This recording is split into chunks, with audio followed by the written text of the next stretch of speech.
Yo, what is up guys, and welcome back to McAdee's Entertainment. I'm your host as always, Adam McGahee.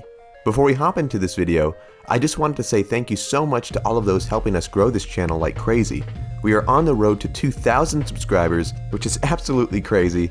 I have tons of Star Wars content planned, and it would mean so much if we could help this channel grow even more by giving this video a like, subscribing to the channel, and tapping the bell icon to be notified of all of our latest videos. Remember in the Clone Wars TV show when Obi-Wan visits Mandalore and speaks to Prime Minister Almec about Jango Fett? Are you certain? I recently encountered a man who wore Mandalorian armor. Jango Fett. Jango Fett was a common bounty hunter. How he acquired that armor is beyond me. Almec speaks in a downward manner about Jango and has no idea where the bounty hunter got his armor, but the finale to the Jango Fett Origins Comic called Jango Fett Open Seasons covers just how Jango got the iconic blue and silver armor that we all know him for. So in today's video, we'll be covering the finale of Jango Fett Open Seasons, the story on how Jango got his legendary armor, and how he became the genetic template for the clone army. If you have not seen our videos covering the previous issues, I will link them in the description below. Without further ado, let's hop right into this. The issue begins again just like the previous ones have, at Count Dooku's mysterious castle.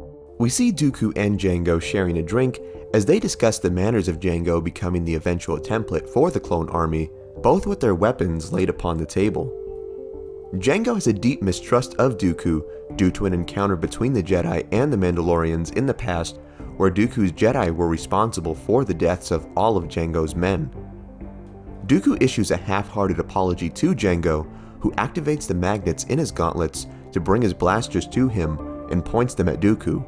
Dooku draws his lightsaber, impressed at Jango's quick reflexes and thinking, tells Jango that he will be an excellent Prime clone.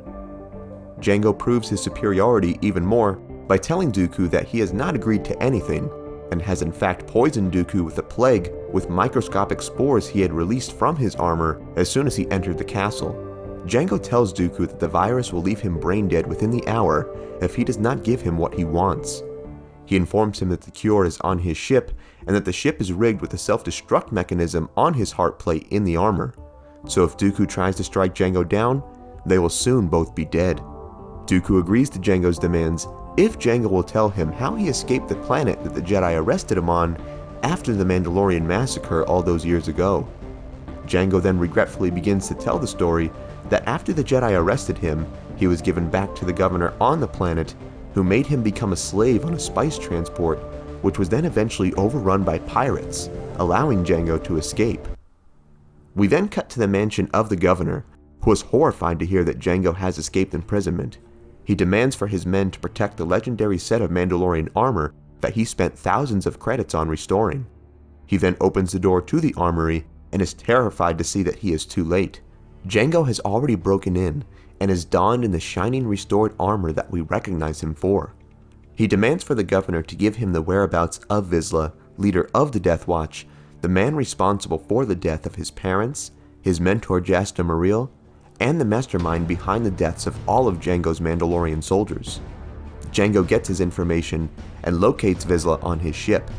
He rockets through the window, determined to kill Vizsla once and for all.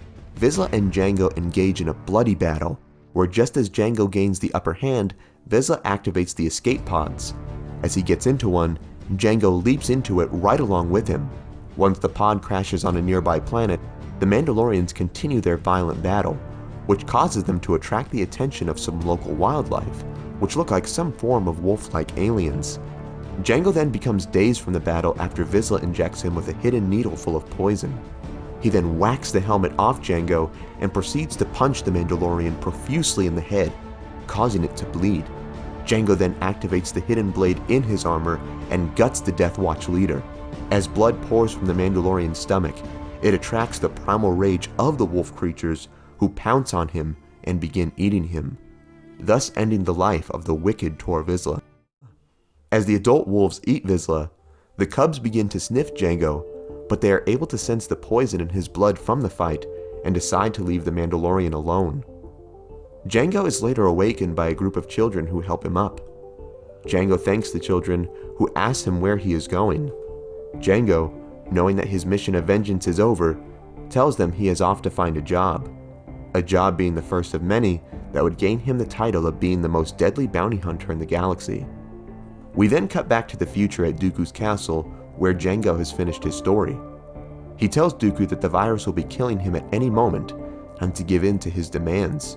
Dooku instructs that he had already used the living force to cure himself of the virus, a feat which impresses Jango.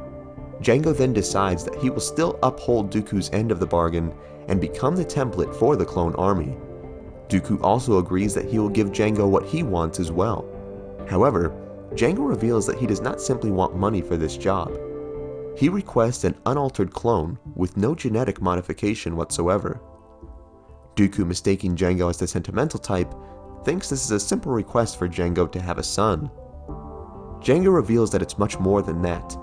He wants an apprentice to take over the legacy of Jaster Muriel and ultimately the Mandalorians. This unaltered clone, of course, would grow to become the infamous and deadly warrior that we know as the bounty hunter, named Boba Fett. And that is the conclusion of the Jango Fett Origins Comic Open Seasons. Jango, of course, would go on to become the template for the clone army, which would defeat the Separatists and ultimately be the secret weapon to kill the Jedi in Order 66. Of course, we know that Jango would meet his eventual end by the hands of Jedi Master Mace Windu in Attack of the Clones. Did you know this about Jango's origins? Would you like to see his story fleshed out more in TV or film? What other Star Wars stories would you like to see us cover? Sound off in the comments. Also be sure to give this video a like, subscribe to the channel, and tap the bell icon to be notified of all of our latest videos. Thank you so much for watching. Remember, you are awesome and loved. God bless, and I will see you in the next one.